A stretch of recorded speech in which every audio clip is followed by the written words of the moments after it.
Alors, acting out ou passage à l'acte. Pourquoi y a-t-il autant de flou autour de ces deux notions? Pourquoi y a-t-il autant de flou alors que la première traduction de la Gehirn de Freud a été passage à l'acte? Eh bien, il y a deux raisons à cela. La première raison, c'est que le passage à l'acte, c'est une notion qui nous renvoie la plupart du temps à la psychiatrie et qui évoque une issue définitive, un suicide. Lorsqu'un psychiatre parle d'un passage à l'acte, la plupart du temps, il évoque généralement l'acte qui est posé par un patient pour mettre fin à ses jours. La deuxième raison, c'est que Lacan a préféré à la première traduction de la Gehirn, à savoir donc passage à l'acte, il a préféré la traduction anglaise, c'est-à-dire l'acting out. Si maintenant nous sortons l'expression passage à l'acte de son champ psychiatrique, et si l'on écarte les raisons pour lesquelles Lacan lui a préféré l'acting out, eh bien je dirais qu'il n'y a strictement aucune différence entre les deux notions pour la raison toute simple qu'il s'agit toujours de mettre quelque chose en acte, c'est-à-dire d'agir. Alors bien sûr, on pourra toujours me dire que dans un cas, l'acte est posé envers un autre, alors que dans l'autre cas, il est posé envers soi-même. Seulement, le plus important n'est absolument pas là. Le plus important, c'est que l'acting out, bref, le passage à l'acte, marque la présence d'une résistance et se manifeste à la place de la remémoration. L'acting out, c'est un évitement de la verbalisation qui montre que des mécanismes de défense sont à l'œuvre. C'est une mise en échec de l'élaboration. Le refoulement l'emporte, c'est la victoire de la pulsion, c'est la victoire de la compulsion de répétition. Alors, il peut être intéressant, comme l'ont fait les psychanalystes anglais, il peut être intéressant de distinguer l'acting out et l'acting in. Le premier se caractérisant par un acte qui est posé hors de la cure et le second par un acte qui est posé dans la cure.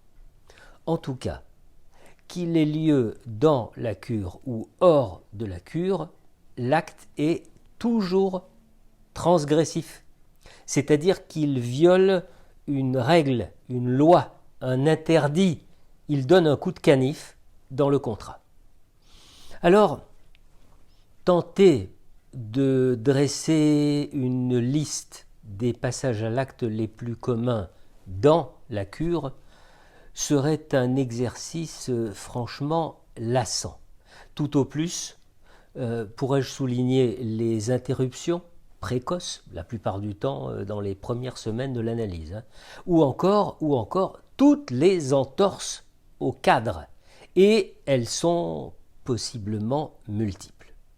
Ce qui permet d'affirmer, encore une fois, l'importance que revêt dès le début de la cure l'imposition d'un cadre qui doit être tacitement accepté par l'analysant, exactement à l'instar d'un contrat qu'il signe et qui l'engage. Pour ce qui est des manifestations de l'acting out, donc hors de la cure, eh bien c'est le déplacement du conflit sur une autre scène que celle sur laquelle il devrait être élaboré. Alors il peut s'agir de la scène du couple, ou de la scène professionnelle, ou que sais-je encore, peu importe. Le déplacement d'une scène à l'autre, c'est l'expression d'une dérivation de la canalisation pulsionnelle dans une direction qui est désormais hors cure. Maintenant, j'imagine que certains d'entre vous pourraient mettre le doigt sur un paradoxe dans mes propos. Ils auraient à l'esprit l'exemple de quelques-uns de leurs patients, des patients à vrai dire de plus en plus nombreux, Bref, ils auraient à l'esprit l'exemple de patients qui, dès le début de la cure, se trouvent dans une inertie consternante. Une inertie qui donne juste envie de les secouer pour s'assurer qu'il y a bien quelque chose à l'intérieur. Le paradoxe, il est là.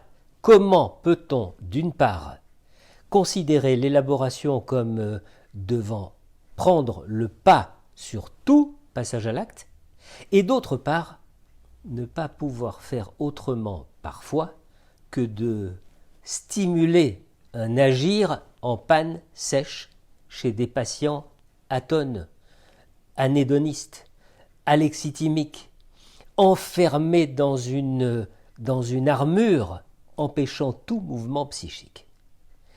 Faire poser des actes, inciter au mouvement, ça devient alors un impératif, et c'est ce à quoi s'emploie le malheureux analyste qui doit déroger à la règle, faute de mener une pseudo-analyse en forme de navigation somnolente sur un fleuve sans courant.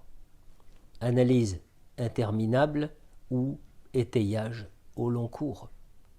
Dans de telles situations, et comme je l'ai dit, elles sont de plus en plus nombreuses, eh bien, il faudrait considérer la stimulation à l'agir comme une première étape, une étape indispensable, impérative, celle de la mise en mouvement du patient dans sa vie en général, avant que cette mise en mouvement ne déclenche un possible mouvement psychique et qu'il soit alors possible, enfin, d'entamer un véritable travail analytique qui, lui, devra se dérouler dans le strict respect du contrat initial.